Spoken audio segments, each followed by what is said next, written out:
Greetings, gentlemen. This is the first official video I've uploaded for my channel since my hate speech strike. And I'm not going to go into the details on that. I made a separate video about that, an off-the-cuff video explaining the circumstances. But I have to say my inability to upload or do really anything for the channel has, in fact, led me to think about things, to make me reflect on the nature of technology and how it interacts with us, how it interacts with our ability to engage in free speech or speech in general, and really the general idea of freedom, not just in terms of speech, but as it pertains to virtually all of us. And I've come to certain conclusions. Now, some of these conclusions are quite disturbing, and they're not new. Many of you might be familiar with them. I've thought this for a long time. But the reality is that technology has robbed us of much of what we conventionally refer to as freedom in many, many different domains. So specifically with respect to my strike, this is, you could argue, a private company, and it is, and they have the right to strike down anyone they want, that is Google. But as I explained in the other video, it's pretty random.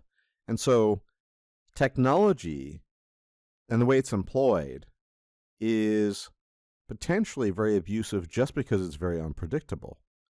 As I mentioned in the previous video, I think it was probably a bot that found some keywords and decided to strike down the video. And bots are probably the personification of technology here, because you're no longer dealing with a human being. There's no nuance, there's no context, and for whatever reason, it will home in on these things, and then boom. The problem isn't just about speech, because in so many different ways, technology has curtailed our ability to simply interact with each other in a normal way. You know the stats and the way it is out there. There are huge swaths of people these days that exist in echo chambers and bubbles to the point where they would be very unwilling to even talk to people of differing views. And then, of course, on top of that, you have that whole issue of people who refuse to partner up with other people because they might differ in a few political points. And all of this has been fueled by technology. And so our ability to interact with other people, again, has been curtailed. And that, of course, is a loss of freedom. There's no such thing online as a friendly disagreement. Not really. There might be two 70-year-olds that still do that. But for the vast majority of people, that's simply not the case. Disagreements are always profound and great. And not because they necessarily are, but rather because that is the nature of the technology. It forces us into corners, and we're forced to buckle down and ignore the other side. But there's another aspect here, and I touched upon this briefly in my explanation video. But to reiterate, the fact of the matter is that technology will always be sought after by those who seek power. And although there are different types of platforms out there, I am on Odysee, as I stated, it remains to be seen if such platforms will remain neutral. You see, part of the problem with technology is a problem we have with everything.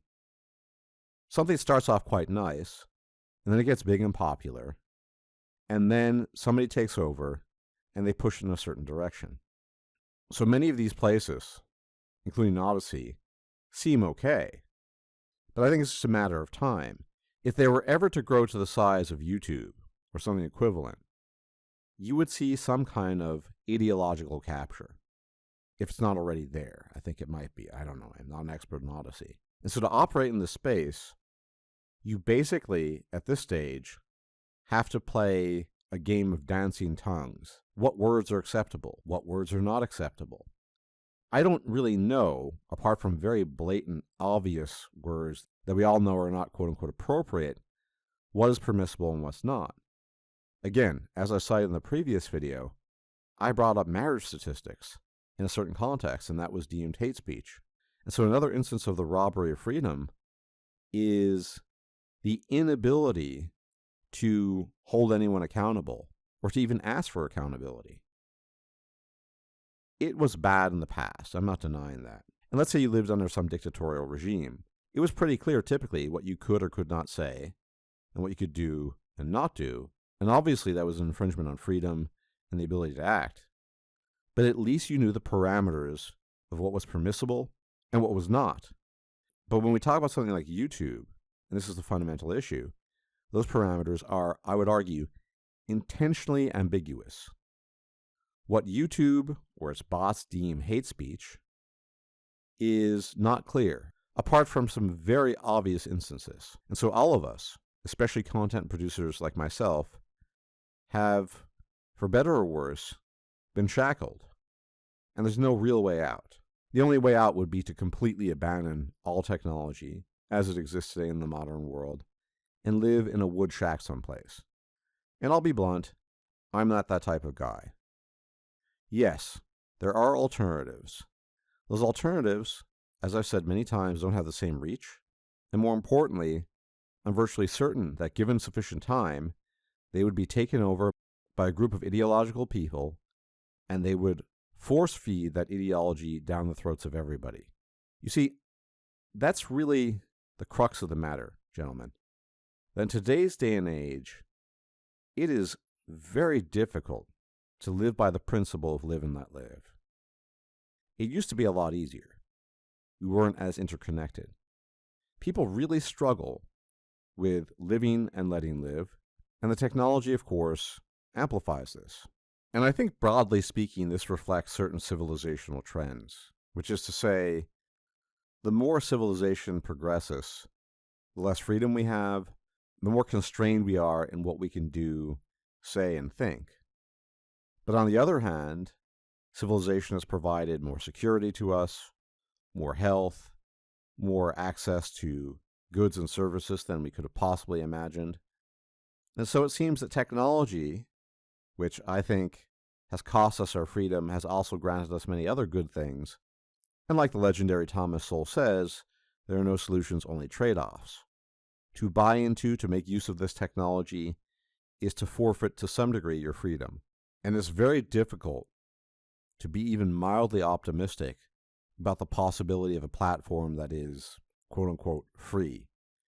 Now, X, aka Twitter, is kind of like that, but the things that take place there just embody all the issues I mentioned in terms of conflict, in terms of all the things that I've been discussing here. So there's no freedom to be found there, even if you're allowed to post what you want. Again, alternative platforms are nice, but they're not a real solution. Because A, the smaller they are, the less reach they have, and B, they're just as susceptible to capture as anything else. So I suppose at the end of the day, the unfortunate conclusion is that the more we progress in terms of technology, the less free we'll be, the more manipulated we'll be, and the more insane we'll become. In any event, especially in light of the strike, many, many sincere thanks to my patrons and donors on PayPal. Without you guys, this channel couldn't exist because I am clearly under assault, and the powers that be with all their random rules don't like me. So again, many, many heartfelt thanks to you guys. You keep the channel alive and going. Without you, all would be dust and ash. And if you can like the video, share the video, leave a comment, subscribe if you're not yet a sub. Who knows, maybe it'll help. Be much appreciated.